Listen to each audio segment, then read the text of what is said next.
নতুন একটা রেসিপি লইয়া আইছি, খার খার পছন্দ কমেন্ট করবা। এখানে দেখতে পাররা আগে বাগার রেডি করলাম।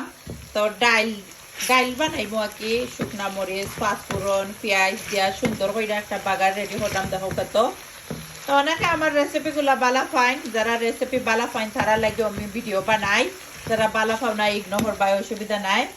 আর আজকে ডাইলের রেসিপিটা কিতা দি বানাইলাম দেখো কত। ব্রকলি আর টমেটো, এলো লেমন, আস্তা রসুন, শুকনা মরিচ, কাঁচা মরিচ নাগা দিছি একটু ফ্লেভারে লাগি।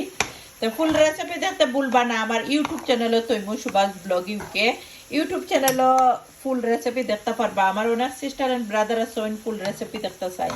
তো তারা লাগে হইরাম, ভালো লাগলে আমার চ্যানেলটা সাবস্ক্রাইবও করে দিবা। থ্যাংক ইউ এভরিওয়ান, যারা লাইক কমেন্ট করে সাথে আসেন, সবসময় সাপোর্ট করেন। থ্যাংক ইউ আপনারা সবাইরে। আর ব্রাউন হওয়ার পরেও বাগারটা আড করে লিমু। আর খার খার রেসিপি দেখার ইচ্ছা অবশ্যই কমেন্ট করবা আর রেসিপিটা দেখবা।